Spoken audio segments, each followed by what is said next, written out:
सरकार का जवाब तो कल मैं दूंगा, परंतु अब तक जो चर्चा हुई है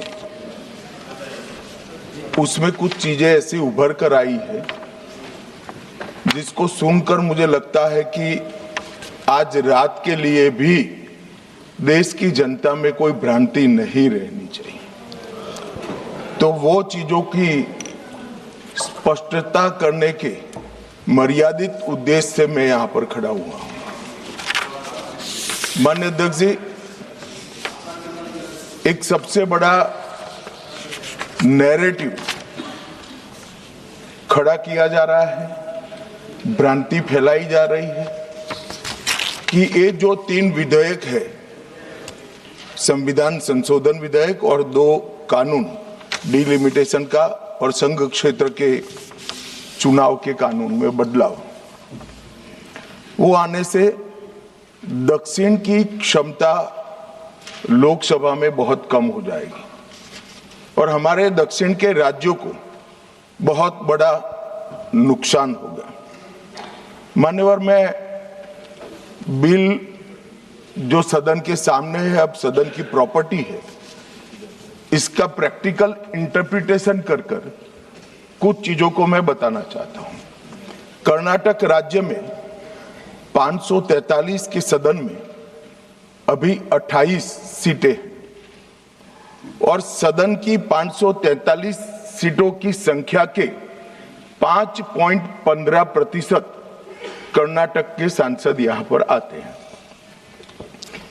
ये बिल पारित होने के बाद, संविधान संशोधन होने के बाद कर्नाटक की संख्या हो जाएगी 28 से बढ़कर 42 और प्रतिशत लोकसभा में 816 में हो जाएगा 5.14। तो जरा भी नुकसान कर्नाटक को नहीं होगा। दूसरा राज्य है आंध्र प्रदेश, इनकी अभी 25 सीटें हैं आंध्र प्रदेश की और अब की स्थिति में उसका प्रतिशत प्रतिनिधित्व 4.60 है, 4.60। अब इसमें भी 50% लगभग वृद्धि होगी, तो सीटें हो जाएगी 38 और 4.60 की जगह 4.65% उनकी शक्ति हो जाएगी। तेलंगाना में 17 सीटें हैं अभी और उनकी शक्ति 543 के सदन में प्रतिशत 3.13 है। अब उसमें 50% की वृद्धि होगी और सीटें हो जाएगी 26 और 3.13 की जगह 3.18% उनकी क्षमता। तमिलनाडु, इतने सारे लोग काले कपड़े पहनकर आए हैं, मैं तमिलनाडु की जनता को भी आश्वस्त करना चाहता हूं कि आपकी शक्ति कम नहीं होगी, बढ़ रही है। मान्यवर, अभी 39 सांसद तमिलनाडु राज्य से चुनकर यहां आते हैं और 543 के सदन में उसके प्रतिशत है 7.18%, 7.18%।